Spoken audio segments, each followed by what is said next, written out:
महंगाई का मुद्दा है। सबसे बड़ा मुद्दा आज महंगाई है।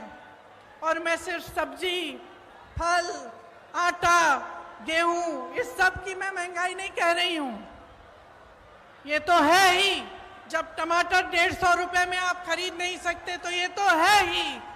लेकिन इस महंगाई से किस तरह आपकी कमर तोड़ी जा रही है उसकी बात कर रही हूं। मैं वो बात कर रही हूं कि जब घर में इतनी बारिश हो रही है, आजकल छत से कुछ पानी गिर रहा है, आपको मरम्मत करवानी है, वो मरम्मत महंगी हो गई है। आपको किसी के घर जाना है, कुछ ले जाना है उनके लिए, वो खरीदना मुश्किल हो गया है। आपके बच्चों की फीस भरना मुश्किल हो गया है। इतनी बारिश में जो बच्चे स्कूल पाठशाला तक जा रहे हैं उनके लिए छाता खरीदना मुश्किल हो गया है। आपके पूरे जीवन पर एक बहुत बड़ा बोझ बन गई है ये महंगाई। तो ये सिर्फ टमाटर के भाव की बात नहीं है, ये बात आपके जीवन की है कि किस तरह आप गुजारा कर पा रहे हैं, मैं समझ नहीं पा रही हूं। मेरी बहनें यहां बैठी हैं, सबसे बड़ा बोझ इन पर है। समाज का बोझ, महंगाई का बोझ मेरी बहनें उठाती हैं सबसे ज्यादा। आज रसोई के लिए सामान खरीदना है, तेल खरीदनी है, वो भी नहीं मिलती। गैस का सिलेंडर मिलता तो था, उसमें गैस भरना ही मुश्किल हो गया है। आज आपको खरीदने जाना है तो 1000 रुपए से कम नहीं मिल रहा। बच्चों की परवरिश कैसे होगी?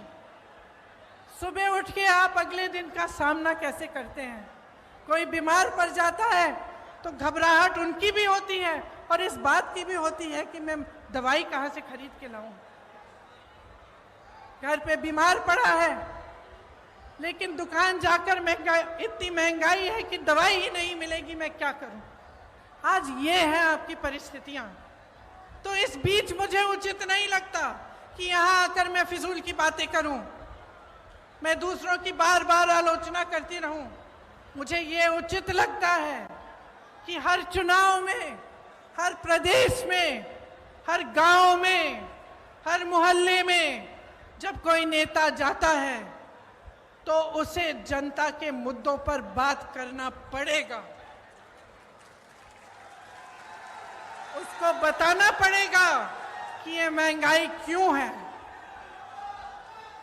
कि महंगाई के साथ साथ इतनी बेरोजगारी क्यों है,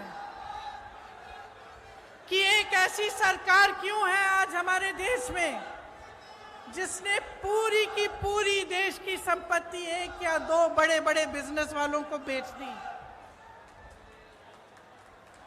जहां से आपको रोजगार मिलता था, उन कंपनियों को जब इन्होंने अपने मित्रों को सौंपा तो उनको मालूम होगा कि आप बेरोजगार होंगे। आपको रोजगार कहां से मिलता था? पीएसयू से मिलता था, बड़ी बड़ी जो सरकारी कंपनी थी उनसे मिलता था। आपको रोजगार खेती की कमाई से मिलता था, आपको रोजगार सेना से मिलता था, आपको रोजगार छोटे छोटे व्यापार से मिलता था। आज परिस्थितियां क्या हैं? जो बड़ी बड़ी कंपनियां हैं वो तो सारी सौंप दी इन्होंने अपने दोस्तों को। सेना की भर्ती का क्या किया अग्निवीर का आप जानते हैं। आपका ये जो क्षेत्र है, ग्वालियर का क्षेत्र, रानी लक्ष्मीबाई जी का क्षेत्र है, यहां से तमाम वीर जवान जाकर हमारे सरहद पे खड़े होते हैं। आप जानते हैं सबसे अच्छी तरह कि जब से अग्निवीर की स्कीम आई और 4 साल की सेना में भर्ती कराई गई, तब से क्या स्थिति है।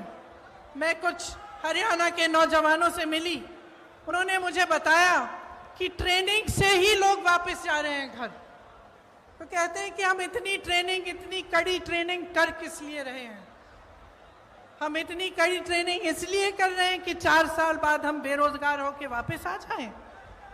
और जब घर आएंगे तो सरकार ने ये परिस्थितियां बना दी हैं कि घर पे भी किसानी से चाहे जितनी भी मेहनत कर लो, इतनी महंगाई है, इतनी मुश्किलें हैं कि किसानी से भी नहीं कमा पाएंगे। तो घर आकर क्या करेंगे?